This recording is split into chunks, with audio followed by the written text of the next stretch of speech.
Фала будда минал имани би жамиъ русул мин аувалихим иля ахирихим. Мына ошондуктан пайгамбарга, элчилерге иман келтирүү дегенде эң абалкысынан баштап акырына чейин Мухаммад алейхиссалату вассаламга чейин иман келтирүү милдет, важип болуп саналат. Эми ал пайгамбарлардын арасынан Алла таалам кээ бирлеринин аттарын эскерген, кээ бирлеринин аттарын эскерген эмес. Мындайча айтканда элчилер аябай көп болгон. Кээ бир хадистерде келет, Сунан имам Ахмадда не деген 124 миң пайгамбарга чейин. Бирде 200 мыңда деп эки риваятта келген. Мындайча айтканда саны аябай көп болгон. Эч бир коомду Аллах таалам элчи жибербей аларга азап жүргөн эмес. Аларды Алла таалам азаптабайт. Качан аларга маалымат жетет, ак менен кара, жалган менен чындык, акыйкат аларга жеткирип, ошондо гана кыямат кайымда аларга сурак берилет. Элчилерди жөнөтпөй Алла таалам эч бир коомду азаптабайт. Ал эми элчилерге иман келтирүү важип, парз болуп саналат. Эң биринчи пайгамбар жер бетинде Нух деп аталат. Акыркысы Мухаммад алейхиссалату вассалам. Буга дайыл катары Ниса сүрөсү 163 аят. Инна ухайна илейка кама ухайна иля Нухин ван набийина мин ба'ди деген. Биз сага вахий кылдык дейт. Мухаммад алейхиссалату вассаламга айтып алат Алла таалам. Кадимки Нухка дагы вахий кылгандай эң биринчи. Андан кийин пайгамбарлар келе баштады деген. Себеби Адам алейхиссаламдан баштап Нух пайгамбардын дооруна чейин 10 кылым өткөн. Ушул 10 кылым аралыгында жер бетинде ширк деген болгон эмес. Аллахка кошуп башка нерселерге сыйынган эмес. Бүгүнкү күндө болуп аткан жана таш, күн, ай, от, өлүктөргө, күмбөстөргө, ар кандай буттарга андай сыйынуу болгон эмес. 10 кылым өткөндөн кийин анан Нух пайгамбардын келди го. Ошол доордо башталган ширктин башаты. Мына ошол жерден баштап күрөш башталган. Нух пайгамбардан бери пайгамбарлар келе берип, эң акыркысы Мухаммад алейхиссалату вассалам менен токтоду. Мындан ары пайгамбар келбейт. Ким келет? Кыямат кайым келет болду. Кээ бирлерин Куранда эскерген, мисалы кама ухайна иля Нухин ван набийина мин ба'ди. Кадимки Нухка биз вахий кылып кабар түшүрдүк. Андан кийин пайгамбарлар келди, аларга түшүрдүк. Мисалы ва ухайна иля Ибрахима ва Исмаила ва Исхака ва Якуба ва Асбати ва Иса ва Аюба ва Юнуса ва Харуна ва Сулеймана ва атайна Давуда забура. Мына ушинтип кээ бир пайгамбарлардын атын Куранда эскерген. Ибрахим, Исмаил, Исхак, Якуб, Иса, Аюб, Юнус, Харун, Сулейман, Давудка забурду бердик деп Алла таалам ушинтип эй Мухаммад сага кандай биз кабарды түшүргөн болсок, мына эң алгачкы ушу Нухтан баштап ушул аты эскерген пайгамбарларга да ушинтип вахийлерди түшүрүп турганбыз деп. Омин зуррияти жана алардын урпактарынан Давудка, Сулейманга, Аюбка, Юсуфка, Мусага, Харунга деп кээ бирлеринин аттарын эскерген. Бизге белгилүү болду эң биринчи ушу Нух пайгамбар болгон экен. Ван набийина мин ба'ди деген андан кийин пайгамбарлар келип турган. Нух пайгамбар коомуна келгенде, ошо Адам алейхиссалам менен Нух пайгамбардын дооруна чейин 10 кылым өткөн, 10 кылым аралыгында эч кандай Аллахтан башкага сыйынуучу деген нерселер болгон эмес. Адамдардын бардыгы жалгыз Аллахтын өзүнө гана ибадат кылган. Качан ушу Нух пайгамбар келген алдында коомдор эмне болгон? Ошондо ширктин башаты чыга баштаган. Мындайча айтканда ширкке баруучу кадамдар түзүлө баштаган. Бир солих адамдар болгон. Мындайча айтканда Адам алейхиссаламдын динине жалгыз Аллахка сыйынган адамдар болгон. Чакырып адамдарды. Анан алар өлүп калышат. Өлгөндө ошол коом катуу кайгыга түшөт. Анан кайгыга түшкөндө шайтан мына ошол кайгыдан пайдалангысы келет да. Эмне деп пайдаланат? Алар айтат: "Силер мынтип кайгырып, ыйлап, ушундай мындайча айтканда алымдар болгон да, жакшылыкка чакырган, жамандыктан кайтарган, элге жакшылыкты үйрөткөн, жакшылыкты эскерткен адамдар болгон. Силер бул жерде ыйлабай, кайгырбай, андан көрүкчө ушулар үйрөткөн жерде, ушулар турган жерге силер не кылла дейт? Эстеликтерди куруп койгула деген. Анан силер ушуларды көрүп турганда эстеп, ушулардын чакырыгын эстеп, жакшылыгын эстеп, Аллах тааламга ибадат кылып турасыңар. Анан ошондо силер жакшылыкта жүргөн жолуңарды унутпайсыңар. Булардын жакшы кептерин, осуяттарын унутпайсыңар деген пикирди берген.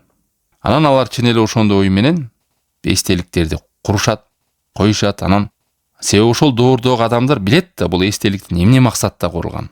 Максаты ал эстеликтерге эстеп туруш үчүн курган. Сыйынып кетиш үчүн эмес, ошол коомдогу 50 жылда эл жаңырат, 100 жылда жер жаңырат дейт го. Бардыгы билишкен бул эстеликтерди ошо улуу адамдарыбызды эстеп туруш үчүн куралы. Эмнесин эстеп? Себеби булар Аллахка чакырчу эле. Бизди жакшылыкта, кайдыгерликтен ойготчу эле, жамандыктан тыйчу эле деп ошо эстеликтерди көргөндө күнөө кылган адам күнөөдөн кайткан. Жакшылыкта ныксырап жүргөн жакшылыкка кайткан. Чын эле ошо эстеликтерди көрүп, алардын жакшы сөздөрүн эстеп турган. Бирок шайтандын максаты, планы бул эмес. Анын деми узак болот деп айтат алымдар. Керек болсо бир кылымга коюп коет. Ушул кылымдагылар ширк кылбаса деле мен ыраазымын. Андан кийинки келген муундар ширк кылып кетсе, ошого ыраазымын дегендей планды койгон да. Анан ошол доордогу адамдар өлгөндөн кийин эмне болду? Жаңы доордогу адамдар келди. Алар биринчиден ушу ата бабалар ушул жакка келчү эле, анан отурчу эле, турчу эле, ушул жакта жүрчү эле деген түшүнүктөр менен эмне кылды? Анда ушул эстеликтерде бир кеп бар го, бир пайда бар го, азыркы сөз менен айтканда табарук, берекеси бар го деп эмне болду? Ошол эстеликтерге сыйына баштаган. Шайтан максатына жетти. Мына ошентип жер бетинде ширк пайда боло баштаган. Адамдарды чакырып, мына биздин көргөнбүз, ушинтип эле келгенбиз. Ата бабалар ушул эстеликтерге сыйынып эле келген. Анан эмне кылабыз деген жанагындай тетир сүйлөгөн кишилер чыккан. Анан адамдар, андан төрүлгөн муундар, адамдар билбейт да. Ушинтип келгенбиз, ушинтип чоңойгонбуз. Ушул жерге отурчу эле, сылап сыйпачу эле, сыйынчу эле, жүгүнчү эле, ар кандай тилектерин айтчу эле деп ошо улуу адамдар, иманда жүргөн, сойлих жолдо жүргөн адамдардын чакырбаган жолуна чакырды. Мына ушинтип тарыхта ширк башталган. Көрдүңүздөрбү, шайтандын кадамы кандай? Мындай чыккан түз эле сени биринчи бузукулукка кулата албайт. Себеби дегенде сен билесиң бул бузукулук экен. Бул кийинки кадамдар. Ошон үчүн жана шариатта арамга алып баруучу жолдор деп коет. Ширкке алып баруучу кадамдар. Мына ошолорду да тыйган да. Агер адамдар түшүнбөй эмне болмок эле бул боло берет го, мен аны кылган жокмун го дейт. Бирок ошого түшүрүп салуучу, ага дуушар кылып салуучу кадамдар бар. Себептер бар, жолдор бар. Мына ошодон адам тыйылбаса, аны көргөн адамдар, аны ээрчиген адамдар так өзүнө барып түшөт да. Мына ошондой ширк пайда болгондон анан Аллах Таала эмне кылды? Нух пайгамбарды коомго жөнөттү. Мындай чыккан Адам алейхисаламдын дааватынын чакырыгы жоголо баштады. Дааватынын чакырыгынын өзөгү жоголо баштады. Жалгыз Аллахка чакыруу деген ортосуна эмне? Шериктештер, Аллах Тааланын ортосуна ортомчуларды пайда кылуу деген түшүнүк жер бетинде орношо баштады. Мына ошондо Нух пайгамбар келип, аларды жалгыз атаңар болгон, бабаңар болгон ушу Адам алейхисаламдын динине кайтпайсыңарбы? Жалгыз Аллахтын өзүнө сыйынбайсыңарбы? Силердин ата бабаңар жалгыз Аллахтын өзүнө сыйынып келген деп коомун чакырганда, алар эмне деди? Көгөрүп, текебер болушуп, кайра артка кетишти да. Не деп айтышты? Нух пайгамбар чакыргандан кийин околу ла тадарунна алихатакум ва ла тадарунна ваддан ва ла суан ва ла ягуса ва яука ва насра деп. Мындай айтканда Наср, Яук, Ягут, Суа, Вад деген аттар менен таанымал болгон. Булар кимдер болгон? Сойлих адамдар болгон. Мындай айтканда жалгыз Аллах Тааламга сыйынууга, жакшылыкка чакырып жүргөн Адам алейхисаламдын динин даңазалаган Нух пайгамбарга чейинки коомдогу эң айтканда уламалары болгон да. Адамдардын каймагы болгон. Жакшылыкка чакырган, жамандыктан тыйган. Бирок ушуларга эстеликти куруп салганда биринчи доордогулар түшүндү эмне үчүн кылган. Кийинки доордогулар мына ушул Суака, Ягуска, Яукка, Насырга сыйынып кетишти да. Ушуну Ибн Аббас айтат, ушул аттар булардын бардыгы сойлих адамдардын аттары. Бирок адамдар, караңгы адамдар, пайгамбарлардын нугун өзөгүн түшүнбөгөн, дааватын чакырыгын түшүнбөгөн адамдар, ушул адамдар сыйынган нерсеге сыйынбастан кайра ушуларга сыйынып кетти да. Мына ушундай бар го, коомдо кээде бир жакшы адам, жакшылыкка чакырса адамдар барып, аны табарык кылып, чапаны сылап, колун өп, бутун өп, андан бир нерсе үмүт кылып алат. Бул болсо ал адам жакшылыкка чакырып атат. Аллахка чакырып атат. Мына ушинтип айтты. Жалгыз Аллахка сыйынгыла. Адам алейхисаламдын кандай силердин ата бабаңар жалгыз Аллахка сыйынгонго, силер каяктагы нерсени пайда кылып алдыңар десе, алар тетиринен кетип, жок, биз болсо биз ата бабаларыбыздын динин таштабайбыз деп тетир сүйлөшкөн да. Кайсыл десе, адамдардын Насырды, Яукту, Вад деп ушуларды атады. Нухка баш тийбегиле, бул жаңы нерсени чыгарды деп алар не капырчылыгына кайтып, чектен чыгып, көгөрүп, капырчылык жолду тандап алышты. Мына бул жер бетиндеги эң биринчи ширк. Мунун башталышынын себеби туугандар формага салып, таштардан чегип, эстеликтерди жасаш себеп болгон. Ошон үчүн пайгамбар алейхиссалату вассалам хадисинде эмне дейт? Кыямат күнүндө Аллахтын алдында эң азапка душар болгондор булар ошондой таштардан чегип сүрөт форманы салган адамдар деген. Себеби ушул нерселер эң биринчи ширкке эшик ачкан. Ушул себеп болгон. Кыямат кайымда да бир хадисте айтат, Бухариде келген хадисте, Муслимде келген хадистерде. Инналлазина яснауна хади суар юаззабуна яумал кияма. Ушундай эстеликтерди жасаган адамдар кыямат кайымда азапталат. Керек болсо аларга айтылат: ахю ма халактум. Канайым жараткан нерсеңерди тирилткиле деп айтат. Жан салгылачы деп айтат дейт. Эмне? Алардын алсыздыгын көргөз үчүн жана аларды азапташ үчүн. Себеби эстелик куруу, ошондой сүрөт формалар чегип куруу ушу Нух пайгамбардын доорундагы эң биринчи ширкке алып баруучу себептерден болгон. Мына президентибиз деле Садыр Нуркожоевич айтып атпайбы? Могу күмбөздөрдү салбагыла, жанагындай эстеликтер курбагыла, биринчиден ысырап, экинчиден канча деген жерлерди ээлеп атат. Ал деген мурун 40 жылда болгондо жер тегизделип, кайра эле ошол жерге көмүлө берген. Эскирип калган. Мейли жыгач белги коюп койсо деле, мындай тосуп койсо, таш баш менен ал жер көмүлүп, ал эми таштан чегип койгону, темир менен курчап койгон бул кылымдап тура берет да бул. Кээ бир айылдарга кирсең, тим эле жашынакай элдерге жана участок бөлүп бере турган жерлерди ээлеп алган да, жана мүрдөлөр. Анан алар жерге күмбөздөрдү кура берип, кээ бирлер ушундай чоң бир дворецти, шаарбы деп ойлоп кетесиң алыстан карасаң. Канча деген сырап акча, эч кандай өлүккө пайда бербейт, тирүүлөргө да пайда бербейт, жерлерди ээлеп атат, ысырап. Анан эң жаманы, кийинки бир надан адамдар келсе, ошол чоң атамдын күмбөзү өтө кооз экен, тим эле саймалуу экен деп барып, ошонун топурагын жыттап, анан сылап сыйпалап, ошол жерге сыйынып кетсе, эмне болот? Ошону курган, ошого жардамдашкан шериктеш болгондор ширкке, Аллахка эмес, башка нерсеге, сыйына турган нерсеге жол ачканга себеп, шериктеш болот, салым кошкон болот алар. Эмне болмок эле? Мен сыйынган жокмун го дейт. Элечи, эмне болмок? О, сен сыйынбасаң, бирок сен ээрчип кеткен неберелериң, чөйрөлөрүң, атам ушул жака барчу эле, отурчу эле, ушул жерде бир кеп бар окшойт деп сыйынып кетсечи, күмбөздөрдүн пайдасы жок. Материал жагынан да, жашоо жагынан да эч кандай бир пайдасы жок. Балким көп зыяндардын эшигин ачат. Эң биринчи Нух пайгамбар, пайгамбарлардын башында келген акыркысы Мухаммад алейхиссалату вассалам. Ахзаб сүрөсү 40-аятында Алла таалам айтат: "Ма кана Мухаммадун аба ахадин мин риджаликум". Мухаммад деген бул силердин атаңардын бир эркектердей эмес жөн эле. Бул Аллахтын элчиси жана пайгамбарлардын акыркысы деген. Өзү сөзүндө дагы пайгамбар алейхиссалату вассалам: "Ва ана хатаман набийин". Мен пайгамбарлардын акыркысымын. Ла набия ба'ди. Менден кийин пайгамбар болбойт деген. Мына ушул менен асмандан түшкөн китептер токтоду, пайгамбар алейхиссалату вассалам ушу менен Аллахтан жиберилген пайгамбарлар токтогон. Мындан ары тек гана кыямат кайым келет болду. Пайгамбар алейхиссалату вассаламдын шарияты кыямат кайымга чейин сакталып турат. Дини сакталып турат. Кимде ким пайгамбар алейхиссалату вассаламдан кийин мен пайгамбарым деген адам ал капыр. Жана ошолдогу чын эле пайгамбар окшойт, же чын эле анын пайгамбар экенине ишендим, ынандым деген адам да капыр болот. Себеби пайгамбар Мухаммад алейхиссалату вассаламдан пайгамбар болбойт деди. Пайгамбар болбойт. Бирок тилекке каршы Мухаммад алейхиссалату вассаламдан бери мына 14 кылымдын жүзү ашып калды бияктагы менен. Бирок ушул аралыкта мен пайгамбармын деп келген адамдар чыгып берет. 30га жакын чыгат деген. Бардыгы жалган. Бирок ар бир чыккан сайын Алла таалам аларды шерменде кылат, уят кылат, жалганын адамдарга көргөзөт, өздөрүн кор кылат. Керек болсо кор болуп, шор болуп өлүшөт. Мына жакын каралыкта эле ошо Индия тараптан Кадияни деген адам чыккан. Ахмадыл Кадияни деген уксаңыздар керек. Ал биринчиден илимди сүйүп, ибадатты сүйүп, ушундай жол менен көрүнгөн. Андан кийин дөөрүп чыкты: мен деген Иса пайгамбардын баласы болом.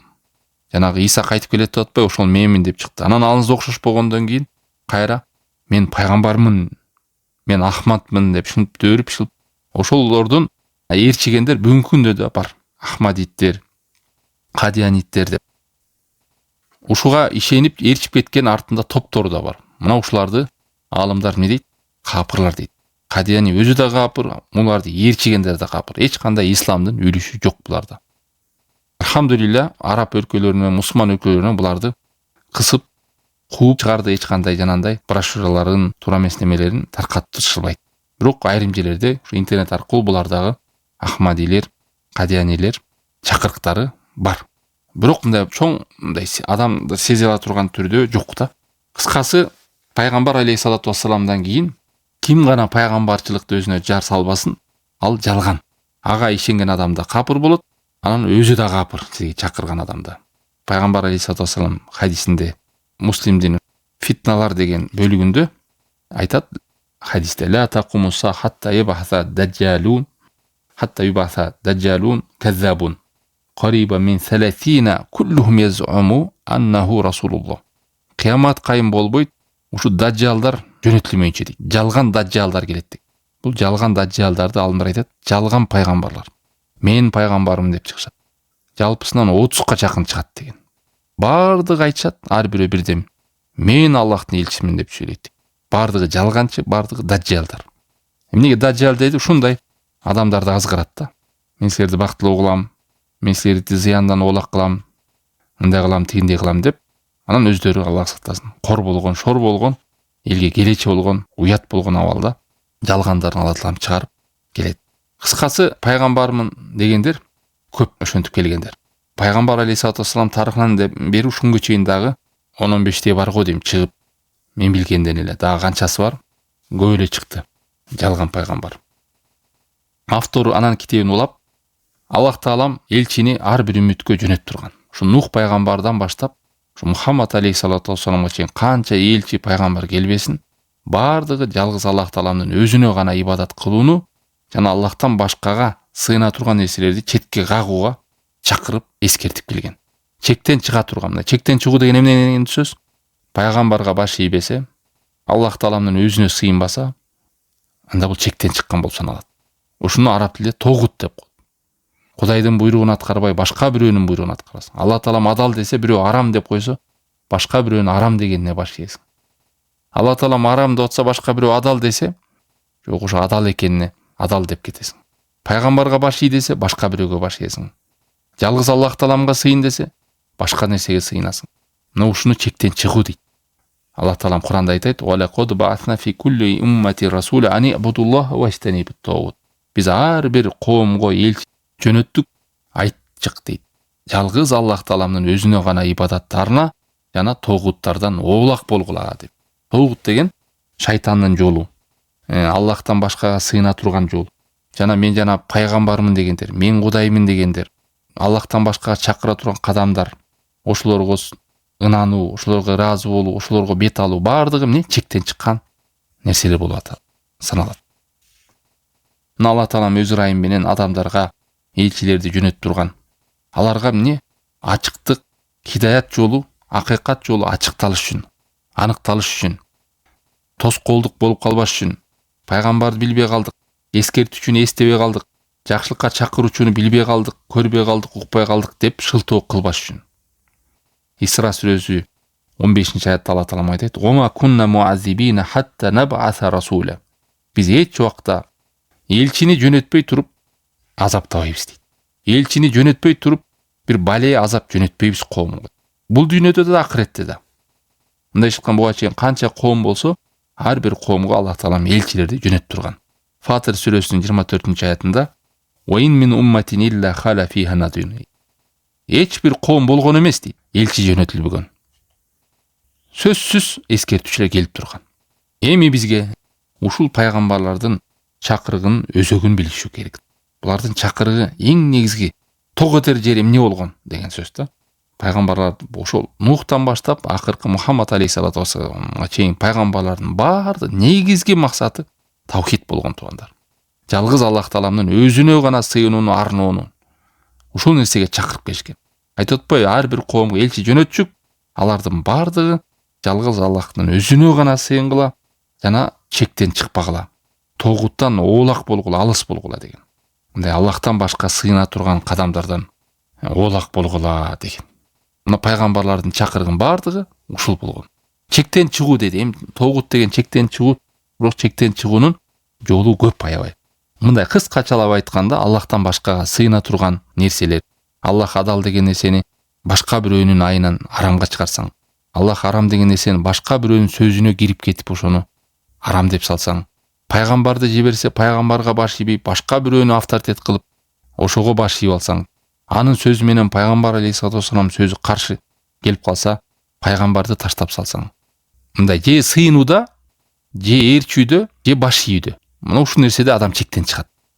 Эстеп калыңыздар, же жалгыз Аллах тааламга сыйынууда тоскоолдуктар болот, буттар, кабырлар, ар кандай Аллахка кошуп сыйына турган нерселердин баарын четке кылып, жалгыз Аллахка ибадат арнасаң, альхамдулилля. Экинчиден, пайгамбардын акысы. Пайгамбарга ээрчүүдө, пайгамбарга биз сыйынбайбыз. Пайгамбар бул ортомчу эмнеде? Жеткирүүдө. Ибадатта эмес, жеткирүүдө. Пайгамбар мойнундагы милдетти жеткирип койгон бизге. Ошочо алдындар айткан, Аллахтан бизге Куранды түшүрүшү, ал эми пайгамбар алейхиссалату вассалам бизге кабарды жеткириши, а биздин мойнубузда ушул нерсени мойнубузга алып, аткарышыбыз гана калды деген. Ээрчүүдө чектен чыгуу бул пайгамбардын буйругун тыюусунан тыйылбай башка бир нерсени ээрчип кетүү. Бир жаңылыкты, пайгамбар алейхиссалату вассалам сөзүнө каршы келген нерселерди, сүннөтүнө каршы келген нерселерди ээрчип кетүү. Сен өзүң бир салтың же адатың, же өзүңдүн кылыгың, же өзүңдүн хабаң бардыгын пайгамбар алейхиссалату вассаламдын буйругунун ошонун чийип берген рамканын ичине салышың керек. Антпесе адам чектен чыккан болот. Эмнеде? Ээрчүүдө. Анан баш ийүүдө болгон чектен чыгуу болот. Баш ийүүдө Аллах таалам чийип берген шариаттын ичинде болуш керек. Башка бирөөлөр келип, бул боло берет десе, арам деп жүргөн нерсеңди, боло берет дебеди деп туруп жасай бербе да. Мына кредит арам экенин билесиң. Куранда ачык айтылган. Ана эми жашоо деген кыйын, элдин баары эле кредит болуп кетти. Кредитсиз жашоо болбойт деп кой. Анчалык аша чаппай эле кыла бер десе, кээ бирөө эмне айтат? Элдин баары эле кылып атыптыр, мен деле кредит алайын деп. Бул чектен чыкты. Эмнеде? Баш ийүүдө, Аллах тааламдын буйругуна баш ийүүдөн чыгып кетти деген сөз. Баш ийбейм, бул рамкадан чыктым деген сөз болду. Эмнеге? Хавасын ээрчиди, напсисин ээрчиди, элди ээрчиди, тигин ээрчиди, муну ээрчиди. Мына ушул нерсени пайгамбар алейхиссалату вассаламга буйруган, жалгыз Аллахка сыйынгыла жана чектен чыга турган нерселерден оолак болгула деген. Пайгамбардан чектен чыгып кетет, жалгыз Аллахка сыйынуудан чектен чыгып кетет, арам адалдан чектен чыгып кетет, буйруктан чектен чыгып кетет, тыюудан чектен чыгып кетет. Того деген чектен чыгуу деген сөз. Кыскасы, пайгамбарлардын чакырыгын бардыгы эң мындай көңүл бура турган нерсеси таухид болгон. Ома арсална мин qablika min rasulin illa nuhi ilayhi annahu la ilaha illa ana fa'budun. Анбия сүрөсү 25-аят. Сага чейин кандай гана элчи жөнөтпөчүк, биз вахий кылчык. Аллахтан башка сыйынууга татыктуу эч ким жок. Мага гана сыйынгыла дечик. Юназзилул малаика бир-рухи мин амрихи ала ман яшау мин ибадихи. Периштелер менен ушул Жибрил периштеде вахий түшкөндө эң негиз нерсе жалгыз Аллах өзү гана, менден гана корккула, мага гана сыйынгыла деген чакырыктар пайгамбарлардын негизги сөзү болгон, негизги чакырыгы болгон. Ал эми пайгамбарлардын доорунда, заманында жана фикый маселелер, шариаттагы, шариат маселелери айырмаланып турган. Бирок чакырыгын бардыгы сыйынууда бирдей эле болгон. Болгону кийинки пайгамбар келгенде мурунку пайгамбардын мыйзамдарын насых деп коет, жаңыла турган да. Кээ бир өкүмдөр мурун жараса, кийин жарабай калган. Өкүмдөрдө, ибадаттарда, буйруктарда, тыюуларда ал эми асыл таухид жалгыз Аллахка сыйынуу деген эч жокто өзгөргөн эмес. Бул доордо ортомчу кыла берсеңер болот, бул доордо моолорду деле бир аз табарык кыла берсеңер болот деген андай эч жокто пайгамбардын ортосунда болгон эмес. Ооба, фик маселесинде, ибадат маселелеринде, буйруктарда, өкүмдөрдө боло берген, арам адалда. Мисалы, мурунку доордо бир убактарда кайсы бир нерсе адал болсо, кийинки доордо бирөөлөрүн арам болгон. Андай нерселер болуп турган. Тоболордун, тоба кылуунун түрлөрү башкача болгон. Мисалы, мурунку адамдар чоң күнөөгө түшкөндө тоба кылуусу эмне болгон? Өзүн өзү өлтүрүү болгон. Мисалы, ушундай доорлор болгон. Жанагындай чоң күнөөгө түшкөндө таш бараңга алып атпайбы? Ошондой шариатта болуп турган. Акыркы Мухаммад алейхиссалату вассалам ушундай мыйзамдар айырмалана берген. Доордон, замандан, абалдан карап. Ал эми ибадат маселесинде жалгыз Аллахка сыйынуу деген эч жокто өзгөргөн эмес. Бүт пайгамбардын сөзү бир булактан чыккан. жалгыз Аллахка гана сыйынуу, андан башка эч кимге шерик кылбоо деген. Аль-Маида сүрөсү 48-аят. Ликулли жаална минкум шир'атан ва минхажа. Ар бир үммөткө биз ушундай шариат жана манхаж деп коет, мындай шариатты алып баруу жолу айырмаланып турган. Ал эми негизи өзгөргөн эмес. Анан акыркы пайгамбар алейхиссалату вассалам келип, мурунку диндеги нерсенин бардыгын өкүмдөрүн өчүргөн. Мындай ишканда эч бир адам келип айтпайт: "Мен Мухаммад алейхиссалату вассаламга деле ишенем, сыйлайм, урматтайм, пайгамбар деп көрөм, бирок мен Иса пайгамбардын жөрөлгөсү менен ушул диндин көрсөтмөсү менен Кудайга сыйынам" деген адам өкүмү кандай болот? Бирөө келип айтса: "Жок, мен бардык пайгамбарга ишенем, болгону мен Муса пайгамбардын жолу менен сыйынам" десе, анда жолу туура эмес болот. Яхудтар мына ошентип калып калды. Христиандар ошентип калып калды. Себеби эмнеге дегенде, пайгамбар алейхиссалату вассалам келди дагы, Мусанын динин дагы, Исанын динин дагы алейхиссалату вассалам мурунку пайгамбардын диндерин бардыгын иреттеп, мына акыркы дин, акыркы пайгамбар болуп, адал, ушунун арам, ушунун дини туура деп туруп, ал эми мурунку мыйзамдар баары өчтү, кетти. Бүттү алар. Десе анан яхудтар чыкты, биз Муса пайгамбардын дини менен калабыз. Бирөө чыкты, биз Иса пайгамбардын дини менен калабыз деп. Ошол жол менен эмне кылды? Имандан ыргып, капыр болуп калышты. Мындай чыкканда Мухаммад алейхиссалату вассалам келгендей мурунку диндер менен эмес, акыркы пайгамбардын дини менен жашайбыз. Мурунку диндердин өкүмү баары өчтү деген сөз. Автордун сөзү пайгамбар алейхиссалату вассаламга элчилерге иман келтирүү жана ошого тиешелүү маселелери бүттү. Аллах таалам баарыбызга бул нерсени пайдалуу кылсын. Жашообузду унутпай, пайгамбар алейхиссалату вассаламды ээрчип, жалгыз Аллах тааламдын өзүнө сыйынып, өмүрүбүз өткөнчө ширктин чоң болобу, кичинеси болобу, жашылганы болобу, ошол нерседен оолак болуп, акты актай, караны карадай, акыйкатты бекем карманып жашообузга Аллах таалам жардам берсин. Өзүнө чырайлуу ибадат кылууга, чырайлуу шүгүр кылууга, жамандык иштерден арылууга, жакшылык иштерди аткарууга, башкалардын жакшылыгына себепкер болууга Аллах таалам бизди ушул жолго бекемдесин. Саллаллаху таала аля хайр халкихи ва аля алихи ва сахбихи ажмаин.